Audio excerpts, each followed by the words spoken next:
안녕하세요. 저는 결혼한 지 1년 만에 이혼하게 된 30대 여자입니다.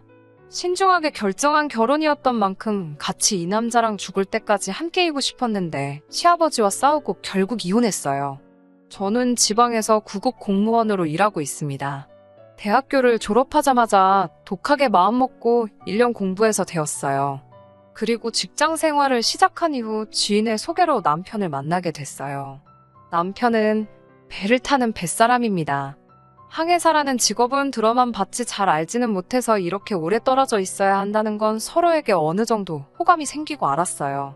2년의 연애를 했지만 남편이 보통 8개월에 한 번 들어왔기 때문에 같이 보낸 시간이 많지는 않았고요. 그럼에도 불구하고 남편은 제가 보여준 인내심과 믿음에 반했다며 자기와 결혼해달라고 하더라고요. 경제적으로도 심리적으로도 절대 어렵게 하지 않을 거라면서요. 친정 부모님은 그래도 부부가 붙어 살아야 되는데 그렇게 오래 떨어져 있으면 서로 안 좋다고 달가워하지 않으시더라고요. 하지만 남편이 선상에서도 저희 부모님께 자주 영상통화도 드리고 카톡도 하면서 다가가려고 노력을 했고요. 그런 남편의 성의와 정성에 감동하신 저희 친정 부모님께서 결혼을 허락해 주셨어요. 하지만 시댁 식구들은 좀 다르더라고요. 시댁 식구들은 저를 탐탁치 않아 하시더라고요. 나중에 알게 된 일이지만 당시 남편이 벌어서 가족들에게 경제적으로 도움을 많이 줬던 것 같더라고요. 그런데 남편이 결혼을 하면 아내인 저에게 경제권을 넘길 거라고 하니 제가 자기들 돈을 훔쳐가는 기분이었나 봐요. 게다가 남편에게는 결혼하지 못한 손위신우가 있었는데 동생이 먼저 결혼하는 것에 굉장히 불편해했대요. 이런저런 이유로 제가 잘못한 건 하나도 없음에도 불구하고 예비 시댁에서 엄청나게 미움을 받고 있었습니다. 하지만 그런 상황에도 불구하고 남편은 저와 결혼하겠다는 의지를 굽히지 않았고 자식 이기는 부모 없듯 결국 저희는 부부의 연을 맺게 되었습니다. 어렵게 이룬 결혼인 만큼 끝까지 보란듯이 지켜내고 싶었는데 이렇게 되어서 지금도 마음이 좋지만은 않습니다. 늘 배를 타고 해외를 도는 남편을 위해 신혼여행은 해외로 가지 않고 제주도로 떠났습니다. 그리고 제주도에서 돌아온 지 3주 만에 남편은 다시 배를 타러 떠났고 8개월 만에 돌아왔습니다. 남편과 만나자마자 제 첫 질문은 부모님께 전화드렸냐는 거였어요. 그도 그럴 것이 저희 시부모님은 제가 이틀에 한 번씩 안부 전화를 드려도 언제 전화하는지 벼르고 있었다거나 부하가 났다거나 전화기를 놓고 기도하고 있었다는 식으로 비꼬시는 게 특기시거든요. 사실 남편이랑 같이 있어도 시댁에 전화드리기가 며느리 입장에서는 쉬운 일이 아닌데 남편과 결혼한 지 한 달도 안 돼서 떨어져 있다 보니 전화를 자주 드리기가 참 어렵더라고요. 처음에는 그래서 일주일에 한 번 정도 드렸는데 그걸로 시모에게 엄청 야단을 맞았어요. 그 이후로는 그래도 2, 3일에 한 번은 드리려고 늘 노력하고 있고요. 그래도 한 번도 좋은 소리를 들어본 적이 없네요.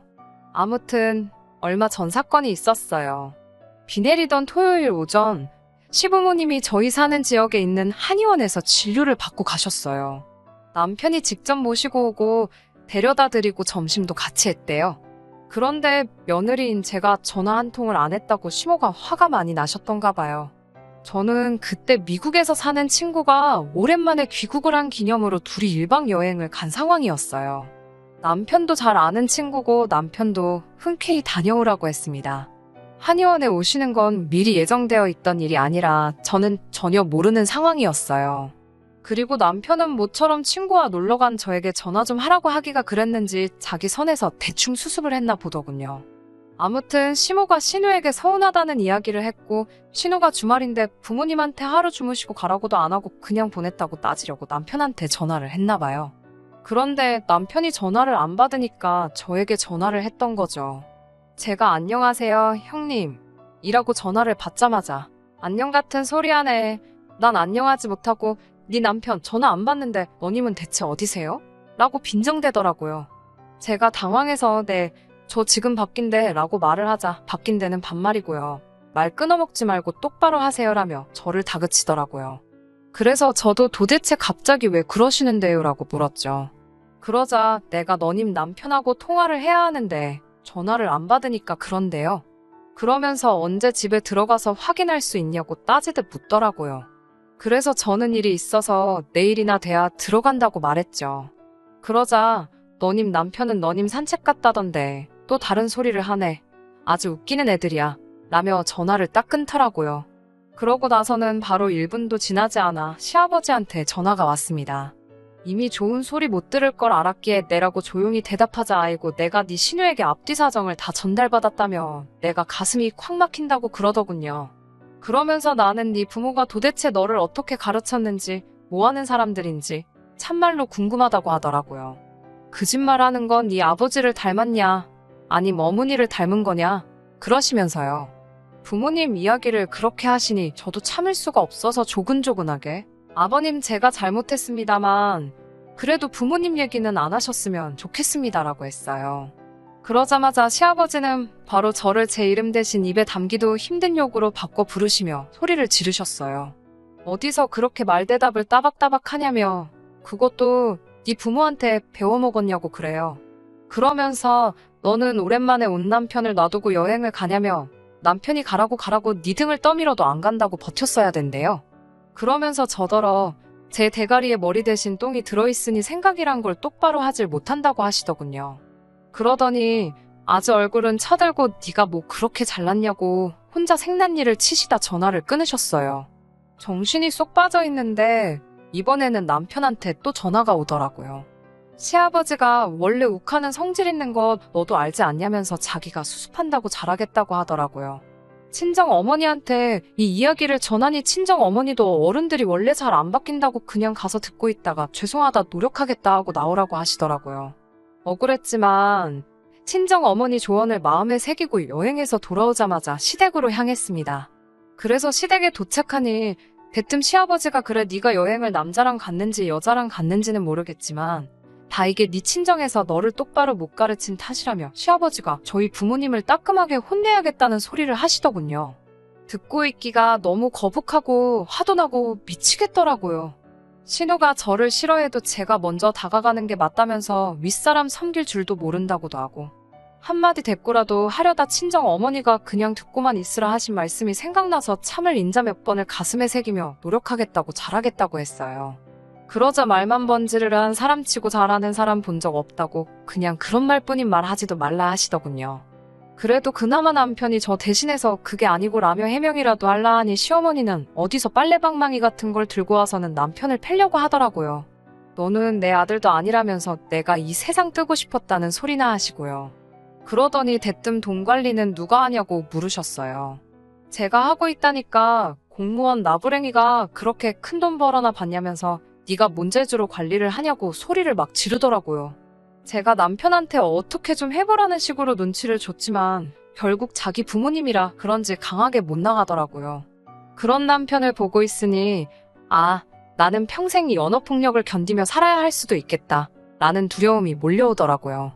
남편마저 저를 지켜줄 수 없다고 생각하니 더는 버틸 수가 없었고 그래서 자리를 박차고 일어났습니다.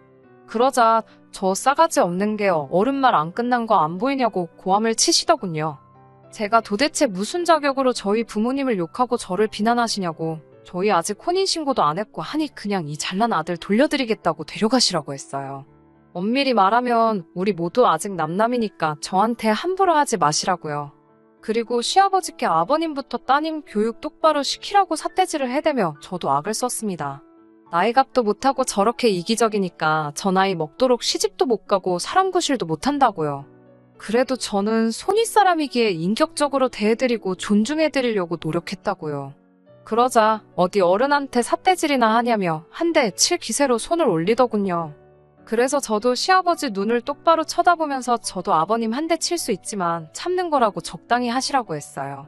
그러자 한 대 쳐라 하면서 아이고를 연발하시더군요. 그러면서 제가 한 번만 더 우리 부모님 욕하면 나도 당신들 가만 안 둘 거라고 당신 자식들이나 잘 키우라고 한마디 더 했습니다. 남편한테도 널 믿고 사느니 내가 차라리 걔를 키우겠다고 꺼지라고 했어요.